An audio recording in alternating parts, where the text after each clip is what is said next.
Hi అండి అందరికీ. ఈరోజు నేను టమాటా పచ్చడి ఎలా చేసుకోవాలో చెప్తాను.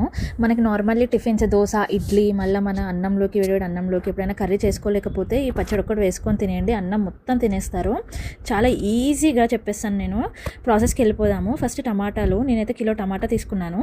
కొంచెం ఆయిల్, కడాయిలో కొంచెం ఆయిల్ వేసేసి టమాటా బాగా మగ్గనివ్వండి. టమాటా మూత పెట్టేసి మగ్గనివ్వండి. అందులో పసుపు ఇంకా వెల్లుల్లి వేసేసుకోండి. మగ్గే టైంకి కొంచెం ఉడుకుతూ ఉంటుంది కదా టమాటా, ఆ టైంలో కొంచెం పసుపు ఇంకా వెల్లుల్లి వేసుకోండి. వీడియోలో చూపిస్తున్నట్టు అది సగం వరకు ఎక్కువ ఉడికితే చాలు, వాటర్ పోయే వరకు ఉంచుకోవాలి.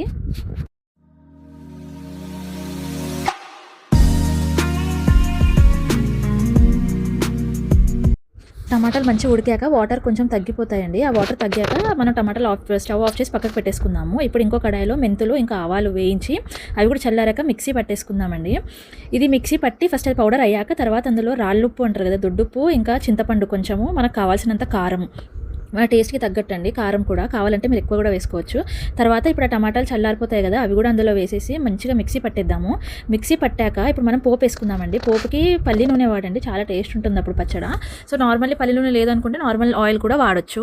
అందులో మనం ఇప్పుడు పోపుకి కావాల్సింది ఆవాలు, జీలకర్ర, మళ్ళీ వెల్లుల్లి, ఎండుమిరపకాయలు, ఇంకొంచెం కరివేపాకు, ఇవన్నీ వేసేసి పోపు అందులో మళ్ళీ వెల్లుల్లి కూడా బ్రౌనిష్ అవ్వాలి. అప్పుడే ఆ ఫ్లేవర్ అనేది మనకి పచ్చళ్ళలో దిగుతుందండి.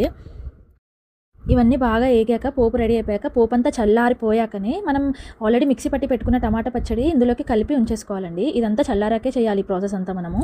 అది రెండు మిక్స్ చేసేసి సైడ్కి పెట్టేసుకోండి. తర్వాత మీకు సాల్ట్ ఏదైనా తగ్గిందనిపిస్తే ఇంకొంచెం కూడా నార్మల్లీ మన సన్న సాల్ట్ ఉంటుంది కదా, అది ఆ ఉప్పు వేసేసుకోండి. అంతే అండి, టమాటా పచ్చడి రెడీ. టేస్ట్ అయితే సూపర్ ఉంటుందండి. ఇంకా టమాటా పచ్చడి ఇంకా ఆమ్లెట్ రెండు కాంబినేషన్ కలుపుకొని వేడివేడి అన్నంలో తింటే సూపర్ అంటే సూపర్ ఉంటుంది. మీరు ట్రై చేయండి, ఎలా ఉందో నాకు కమెంట్స్లో చెప్పండి. ఇది 1 వీక్ వరకు కూడా మనకి నిల్వ ఉంటుంది. ఫ్రిడ్జ్లో కూడా పెట్టుకోవచ్చు, లేదు బయటనే పెట్టుకుంటామంటే బయట కూడా ఉంటుంది మనకి.